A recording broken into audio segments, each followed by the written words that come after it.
அஸ்ஸலாமு அலைக்கும் வரஹ்மத்துல்லாஹி வபரகாத்துஹு. அன்பாத அனைத்து உறவுகளுக்கும் இனிய மதிய வணக்கம்.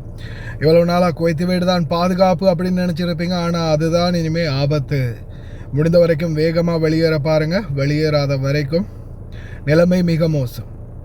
குவைத்தி குடியிருப்பு பகுதிகளில் இனி வரும் நாட்களில் மிகவும் மோசமான ஒரு நிலைமை உருவாக போகுது. அதாவது இதுக்கு முன்னாடி பார்த்திங்கன்னா குவைத்தி வீடுகளில் இருந்தால் தான் நம்மளுக்கு பாதுகாப்பு, இந்த ஏரியாவில் தான் நம்மளுக்கு சோதனைகள்லாம் வராது, பாதுகாப்பாக இருக்கலாம் அப்படின்னு நீங்கள் நினச்சிருப்பீங்க. ஆனால் இனி வரும் காலம் அந்த நிலைமை இல்லை.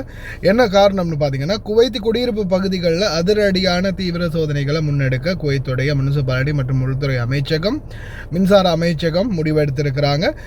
உங்களுக்கே தெரியும், குவைத் நாட்டை பொறுத்த வரையில் குவைத்தி வீடுகளில் குறிப்பாக இந்த சபஹியா, ரிக்கா, ஹமதி பக்கம் பார்க்கலாம், அதே மாதிரி சல்வா பக்கம், இன்னும் நிறைய பகுதிகள், ஃபிர்தௌஸ், அந்தலூஸ், அர்தியா, இந்த மாதிரி பகுதிகள் எல்லாம் குடியிருப்பு வீட்டுகளில், குவைத்தி வீடுகளில் பார்த்திங்கன்னா செப்பரேட்டாக தகரங்களால் அல்லது பார்ட்டிஷனாக ரூம் அடித்து வந்து வாடகைக்கு கொடுப்பாங்க.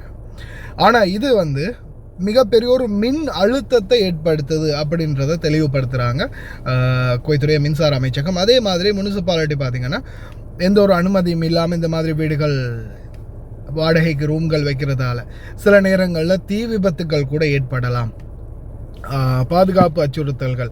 அதே மாதிரி பேச்சுலர்ஸ் பொதுவாகவே பார்த்திங்கன்னா சில இப்போ ஃபேமிலிகளுக்கு வந்து குவைத்தி குடியிருப்பு பகுதிகளில் அவங்க அலௌடு கொடுத்துருக்குறாங்க. ஆனால் இப்போ பேச்சுலர்ஸாக இருக்கும்போது நிறைய பேர் இப்போ ஒரு ரூம் எடுத்து 4 பேர் 5 பேர் 6 பேர்னு தங்கி இருப்பாங்க, நிறைய பேர் உள்ள அடைஞ்சு போயிருப்பாங்க. இந்த மாதிரி நிறைய பிரச்சனைகள் காரணமாக இந்த நடவடிக்கைகளை முன்னெடுக்கிறாங்க குவைத்துடைய பாதுகாப்பு அமைச்சகம். அதே மாதிரி பார்த்திங்கன்னா நிறைய உணவகங்கள், கடைகள், வியாபார தலங்கள், இந்த மாதிரி பல இடங்களில் வந்து சோதனை நடக்குது. குறிப்பாக பார்த்திங்கன்னா கேரேஜுகள், உணவு கடைகள், உணவகங்கள், இந்த மாதிரி இடங்களில் தான் அதிகப்படியான சோதனைகள் நடக்குது. அதனால் முடிந்த வரைக்கும் இருக்கிற அனைவருமே பாதுகாப்பாக இருங்க. குவைத்தி வீடுகள் பகுதிகளில் யாரெல்லாம் வாடகைக்கு இருக்கிறீங்களோ முடிந்த வரைக்கும் இனி வரும் நாட்களில் அந்த இடங்களை விட்டு வெளியே போகிறது தான் உங்களுக்கு பாதுகாப்பு அப்படின்றது என்னுடைய கருத்து. அதுக்கு ஏற்றாற் போலவே செய்திகளையும் தற்போது வெளியிட்டிருக்கிறாங்க. Expert bachelors favour as Kuwait steps up private residential area crackdown அப்படின்னு சொல்லியிருக்கிறாங்க. அதாவது குடியிருப்பு பகுதிகளில் வந்து அதிரடியான சோதனைகளை முன்னெடுக்க போகிறோம்னு தயாராக இருங்க. முடிந்த வரைக்கும் குவைத்தி வீடுகள் இருக்கக்கூடிய பகுதிகளில் ரூமில் வாடகைக்கு தங்கி இருக்கிறீங்கன்னா பேச்சுலர்ஸ் உடனே வெளியேறுங்க.